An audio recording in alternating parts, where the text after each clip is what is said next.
Bienvenue sur Africa 24 dans cette nouvelle édition du QG Weekend. Voici les titres de l'actualité. La communauté économique des États de l'Afrique de l'Ouest annonce l'envoi d'une force d'intervention militaire en Guinée-Bissau. Une mesure pour assurer la stabilité du pays après le coup d'État manqué du 1er février qui a fait 11 morts.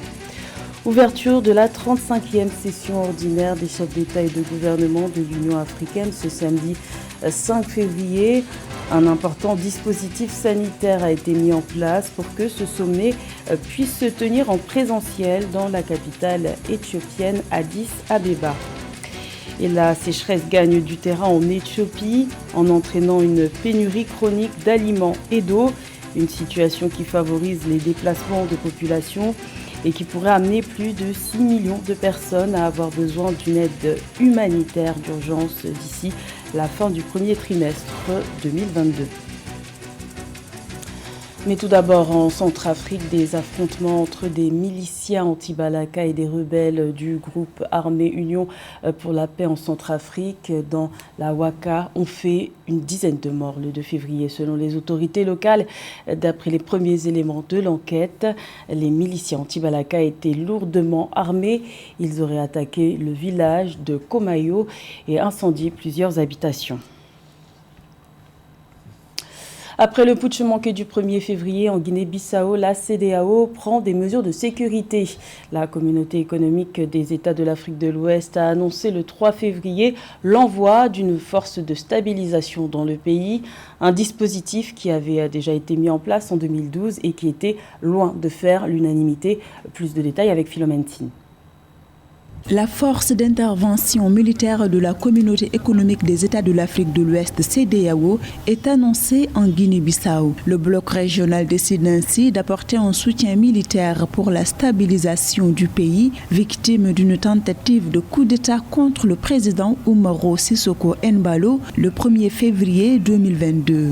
La décision de la CEDEAO d'envoyer encore des forces à Bissau divise les Bissau-Guinéens jusqu'au sommet de l'État et dans l'armée. Alors, il est vrai que c'est le président Embalo lui-même qui avait pris la décision de faire partir cette force en septembre 2020. Aujourd'hui, avec la situation qui se pose, beaucoup de Bissau-Guinéens pensent que si cette force, aussi petite qu'elle soit, mais elle a un rôle dissuasif si elle était là, probablement ceux qui ont tenté d'assassiner le président ou bien de faire un coup d'État auraient réfléchi 2 fois. En 2019, lors de la campagne électorale en vue de la présidentielle bissau-guinéenne, le président Umaro Sissoco Embalo, alors candidat, était contre la présence des forces de la CEDEAO en Guinée-Bissau. Selon lui, il préférait 1000 fois avoir des militaires bissau-guinéens bien entraînés, bien formés pour sécuriser le pays. Le débat peut-être revient encore à la place publique. C'est vrai qu'aucune institution internationale, quelle que soit sa force, ne peut prévaloir sur la souveraineté d'un pays. Et aussi, aucun pays qui se respecte ne pourra en aucun cas confier sa souveraineté à un autre pays ou à une autre force étrangère. Mais de toute façon, la CEDEAO est une institution dans laquelle se trouve la Guinée-Bissau. C'est un maillon assez important dans cette organisation sous-régionale. La force militaire de la CEDEAO avait déjà été déployée en Guinée-Bissau en 2012 pour stabiliser la démocratie dans ce pays qui a connu 2 coups d'État militaires, une guerre civile et l'assassinat d'un président par l'armée.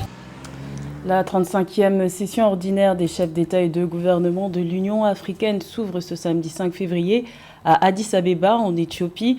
Un important dispositif sanitaire a été déployé cette année pour que ce sommet se tienne en présentiel.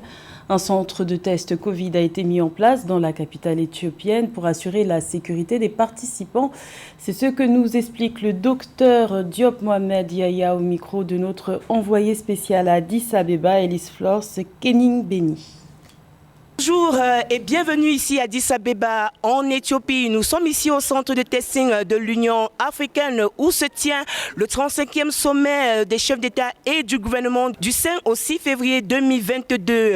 Et pour une session sans Covid-19, c'est tout un dispositif qui a été mis par l'Union africaine. Pour parler justement de ce dispositif et de cette opération qui se tient ici au quotidien, je suis avec le docteur Diop. Docteur Diop Yahya Mohamed est bien sûr le chef des laboratoires et chef de division des supports médicaux. Bonjour docteur. Bonjour. Alors docteur, d'entrée de jeu, est-ce que vous pouvez nous parler de cette opération? Ok, merci de l'opportunité que vous me donnez d'expliquer très brièvement toutes les dispositions et recommandations qui ont été prises pour l'organisation efficace de ce sommet. Il faut dire que la Commission de l'Union africaine, le département médical et Africa CDC travaillent avec le gouvernement fédéral éthiopien qui a mis à notre disposition plus d'une quarantaine de personnes rien que pour ce testing. Et nous avons mis en place 5 sites de prélèvement dans le compound de la Commission, en plus de tous les sites dans les grands hôtels où ce personnel est déployé. Le test, il est obligatoire. Déjà à l'arrivée, il faut avoir un test PCR négatif. Une fois que vous venez à Addis Abeba, pour accéder aux réunions, il faut obligatoirement être testé tous les jours par un test antigénique. Et nous prévoyons de faire environ 2000 à 5000 tests par jour. Alors, docteur, quelles sont donc les mesures qui sont prises pour ces cas testés positifs? Lorsque quelqu'un est testé positif, tout de suite, nous faisons la confirmation PCR dont le résultat apparaît au bout de 2 à 4 heures de temps. La personne est soit isolée dans son hôtel lorsqu'elle n'est pas symptomatique, ou bien carrément envoyée dans les structures sanitaires de la place, notamment dans les cliniques privées ou au niveau des hôpitaux publics que le gouvernement éthiopien a mis à notre disposition. Alors, merci, docteur Yaya Diop. Vous êtes justement le chef des laboratoires et chef de division des supports médicaux de l'Union africaine. Merci pour ces précisions sur le dispositif sanitaire qui a été mis en place ici pour lutter contre la Covid-19. Également dans l'actualité, au Soudan, le président du Conseil souverain de transition, Abdel Fattah al-Burhan, a affirmé le 3 février l'engagement du gouvernement soudanais à faciliter le travail des organisations humanitaires et à assurer la sécurité de leur personnel, en particulier dans la région du Darfour, frappée par la pauvreté. Un engagement réitéré alors que la mobilisation populaire pour dénoncer le coup d'État militaire d'octobre 2021 et réclamer le retour à un pouvoir civil se poursuit.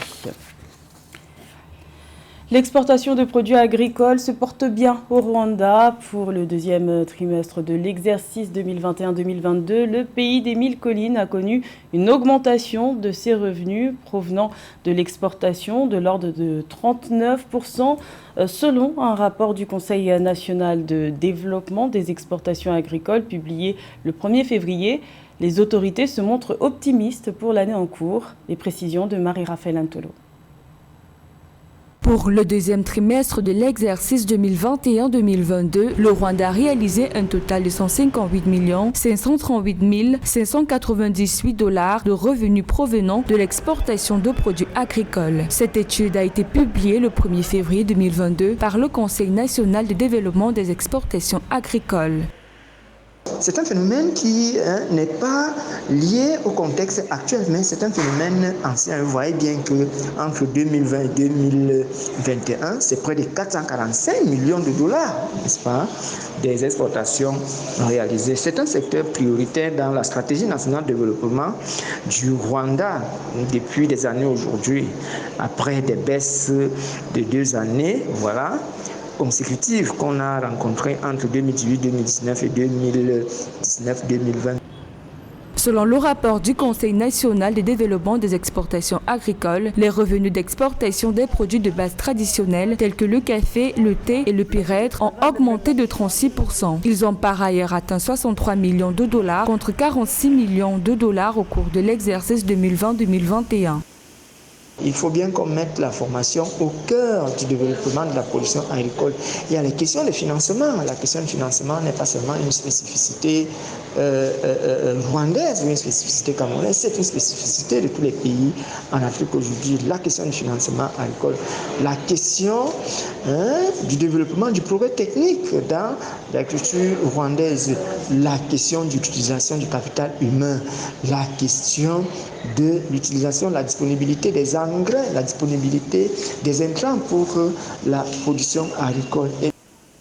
Avec ces fortes performances réalisées dans le secteur des exportations agricoles nationales, les autorités se sont engagées à soutenir tous les acteurs de la chaîne de valeur du secteur agro-export rwandais. Objectif, garantir le respect des normes de qualité requises par les marchés internationaux et rendre le secteur encore plus rentable. Fabriquer un vaccin anti-Covid plus adapté aux conditions climatiques et politiques du continent africain, c'est l'ambition de l'Afrique du Sud avec son laboratoire Afrigène. À l'aide du séquençage de Moderna, la société veut créer le premier vaccin à ARN messager sur le continent africain. Les essais cliniques sont annoncés pour novembre prochain. Un sujet de Zahra Mohamed-Moutiou. La société sud-africaine Afrigène a utilisé la séquence accessible au public du vaccin contre le Covid-19 à ARN messager de Moderna pour créer sa propre version du vaccin, qui pourrait être testé chez l'homme avant la fin de cette année.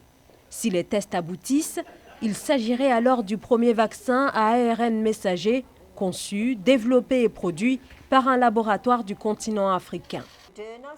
La séquence Moderna 1273, découverte par l'université de Stanford, est complètement dans le domaine public. Nous intégrons, avant la fabrication d'un vaccin, nos propres processus en partenariat avec l'université Wits, notre propre base de connaissances et des informations du domaine public que l'équipe interprétera et utilisera. L'Organisation mondiale de la santé avait choisi l'année dernière un consortium, dont Afrigène, pour un projet pilote visant à donner aux pays en voie de développement, et ce à revenu intermédiaire, le savoir-faire nécessaire pour concevoir des vaccins contre le Covid-19, après que les leaders du marché ont refusé une demande de l'OMS de partager leur technologie et leur expertise. Ce projet montre que l'Afrique peut développer une technologie de pointe et produire des produits de pointe. Cela bannira cette idée que l'Afrique ne peut le faire. J'espère que nous changerons vraiment l'état d'esprit du monde sur l'Afrique. Avec ce projet, il s'agit d'autonomiser l'Afrique. Il ne s'agit pas de philanthropie envers l'Afrique. Les Africains ne demandent pas qu'on leur donne des choses, ils veulent une opportunité de produire des choses. Le vaccin de Moderna a été choisi en raison d'une abondance d'informations publiques et de son engagement à ne pas appliquer les brevets durant la crise sanitaire. Les mauvaises saisons des pluies s'enchaînent en Éthiopie et la sécheresse gagne du terrain. Selon l'UNICEF, plus de 6,8 millions de personnes vivant dans les zones touchées par la sécheresse en Éthiopie auront besoin d'une aide humanitaire d'urgence d'ici la mi-mars 2022. Un constat alarmant, comme nous l'explique ce sujet de la rédaction. Les moyens de subsistance des populations de plusieurs régions éthiopiennes menacées. Après 3 mauvaises saisons des pluies consécutives, la sécheresse a entraîné une pénurie chronique d'aliments et d'eau, forçant les communautés pastorales à migrer très loin de leur schéma de déplacement habituel. À ce jour, plus de 6,8 millions de personnes vivant dans les zones de basse-terre du sud et de l'est des régions d'Oromia et de Somalie sont affectées par cette situation. Je m'appelle Iman Magan, je viens du district de Débélé.